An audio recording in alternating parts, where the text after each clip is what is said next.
It's amazing when I get asked to put bands together, how often I have to remind managers, like, hey, these are the best people for the job. Gender aside, you gave me the friend of the artist that wants to play guitar. And I said, okay, cool, but this person that I'm putting forward, male or female, is actually going to execute this job the best. And so that's always been my qualm with all female bands. Like, I love being a part of them, but at what point is it a gimmick, like some of you were saying? And at what point, like, we need to just continue to put the best people to execute a job and have fun doing it, of course. Yeah. I just want to clarify real quick that the comment that I made about it being a gimmick, it is not always. A lot of the time, it's just the best musicians, period. So let's make that clear, that just because it's all female doesn't mean that any way that it's going to necessarily be a gimmick. But a lot of times people do, especially like, who was saying that they wanted you, it was Michel'Le were saying that they wanted you to pretend like you were playing. And that happens too much. And that there's no reason for it, because there's plenty of phenomenal female musicians who can just handle their business.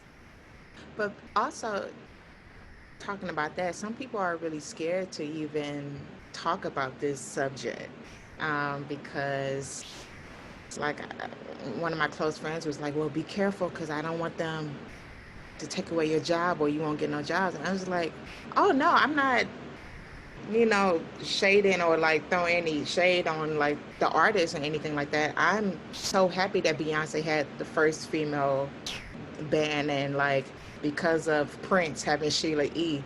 Like, I don't even know what Sheila E. went through during those times, like, but I would like to know because, I would actually like to be in that position because she was killing it. She had on the heels and she was like, Sheila's no joke.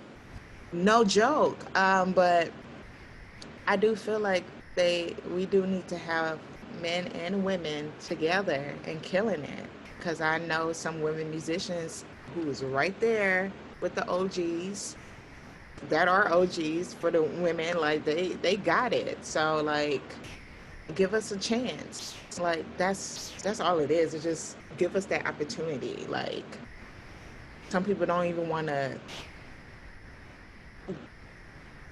I guess, open that door of doing something new, like, or different. They just rather just like be comfortable the way it is. And it's like, okay, it's getting old. Like, stop. So I don't even think it's really like about the artist a lot of the time. Like, I feel like maybe more management or, label, their vision, you know what I mean? Like, as far as like the all-girl band situation, that's why I kind of go back to like where female people, like musicians being in positions to be more male indies. Because I feel like a lot of the artists that do have all-female bands, like, they're a lot of the ones who are advocates push female musicians forward. So that's why they do it. I don't feel like because it's a gimmick. I feel like there's only a handful of artists that truly like are advocates for women and feel like if nobody else is going to give a chance, like, I'm going to be one of those artists. Like, I want to rock with women. I want women management. I want women musicians. I want a woman, front of house, like all of those things. Like, I want to, and I feel like Beyonce is one of those people. Like, she's an advocate for women.